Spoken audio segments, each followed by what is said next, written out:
എല്ലാവർക്കും നമസ്കാരം. ഞാനിവിടെ കൂർക്ക നട്ടുകൊണ്ടിരിക്കുന്ന ഭാഗം കേട്ടോ. കൂർക്ക ഇന്നലെ കുറച്ച് നട്ടിരുന്നു, ബാക്കി നട്ടുകൊണ്ടിരിക്കുന്ന ഭാഗം. അപ്പം ഞാൻ ചെയ്യുന്ന രീതി എന്ന് വെച്ചാൽ വാരം മാടിയിട്ട് അതിൽ കുമ്മായി ഇട്ട് ട്രീറ്റ് ചെയ്തിട്ടിരുന്നു. എന്നിട്ട് അതിലേക്ക് ഒരു 10 ദിവസം കഴിഞ്ഞപ്പോൾ മുകളിൽ കുറച്ച് പച്ചച്ചാണകം ഒഴിച്ചു കേട്ടോ. പച്ചച്ചാണകം ഒഴിച്ചിട്ട് അതൊന്ന് ഇളക്കിയിട്ട് അതിലാണ് നട്ടു കൊടുക്കുന്നത്. പച്ചച്ചാണകത്തിൽ മുട്ടിയിരിക്കുകയാണെങ്കിൽ പെട്ടെന്ന് വേര് പിടിക്കുമെന്നാണ് പറയണത്. എന്തായാലും ഞാൻ കഴിഞ്ഞ പ്രാവശ്യം അങ്ങനെ നട്ടിട്ട് എല്ലാം വേര് പിടിച്ച് കിട്ടിയിരുന്നു. പെട്ടെന്ന് വേര് പിടിച്ചു, എല്ലാം നല്ല ആക്റ്റീവായിട്ട് വരികയും ചെയ്തിരുന്നു. ഇപ്രാവശ്യം ഞാൻ അതുപോലെയാണ് ചെയ്തേക്കുന്നത്. എല്ലുപൊടി ഇട്ടിട്ടുണ്ട് കേട്ടോ. എല്ലുപൊടിയും കൂടെ ഞാൻ ഇട്ടിട്ടുണ്ട്. അപ്പോൾ എന്തായാലും ഇതുപോലെ ഒന്ന് ചെയ്ത് നോക്കുക. ഇതുപോലെ ഞാൻ തോട് പോലെ ഉണ്ടാക്കിയിട്ട് ഒരു 3 തണ്ട് വീതം വെച്ച് കൊടുക്കും. ഈ തോട് പോലെ ഉണ്ടാക്കി ഞാൻ നട്ട് തീർന്നപ്പോഴാണ് വീഡിയോ എടുക്കുന്ന കാര്യം ഓർത്തു കേട്ടോ. നേരത്തെ ഞാൻ കിഴങ്ങ് നട്ടിരുന്നു. കഴിഞ്ഞ കൊല്ലത്തെ കിഴങ്ങ് പറിക്കാതെ ഇട്ടിരുന്നു.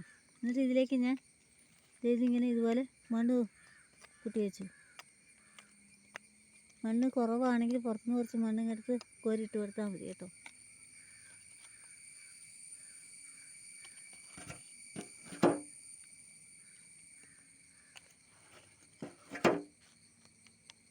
ഇങ്ങനെ നട്ട് കൊടുക്കുക, പെട്ടെന്ന് പിടിച്ച് കിട്ടിക്കോളും.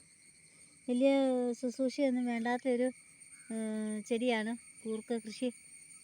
അപ്പോൾ എന്തായാലും ഇതും എല്ലാവരും ഒന്ന് ട്രൈ ചെയ്ത് നോക്കുക. ഇനിയിപ്പം അടുത്ത പ്രാവശ്യം നടക്കുകയുള്ളൂ. കാരണം തണ്ട് എവിടെയെങ്കിലും കിട്ടുവാണെങ്കിൽ നമുക്ക് ചെയ്യാം കേട്ടോ. അതായത്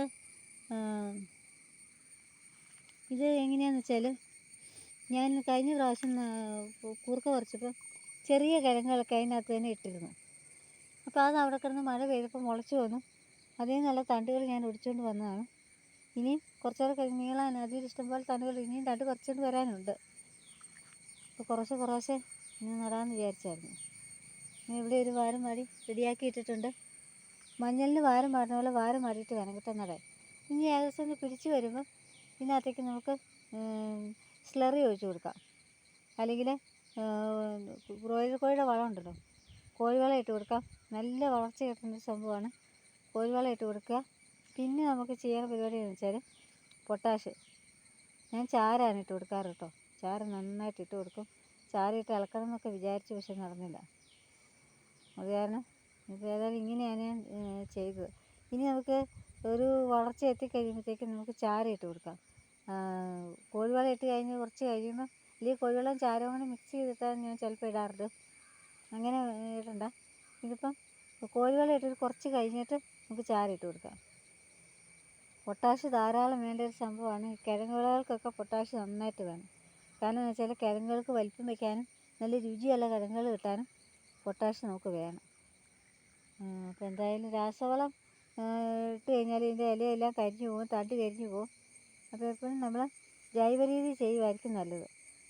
പൊട്ടാഷ് നമ്മൾ ഉടനെ ഇടരുത്. കുറച്ച് ഒരാഴ്ചയൊക്കെ പഴകിയ ചാരമാണ് നമുക്ക് ഇടാൻ പാടുള്ളൂ. അല്ലെങ്കിൽ മണ്ണിലെ അണുക്കൾ നശിച്ചു പോകുമെന്നാണ് പറയുന്നത്. എന്തായാലും ചാരം ഇടുമ്പോൾ അടുപ്പിൽ നിന്ന് എടുക്കുന്ന വഴിയല്ല ചാരം ഇടരുത്. ഒരു 2 ആഴ്ചയൊക്കെ പഴകിയ ചാരം മാത്രമേ നമ്മൾ ചെടികളുടെ ചുവട്ടിൽ ഇട്ട് കൊടുക്കാൻ പാടുള്ളൂ. Okay, thank you.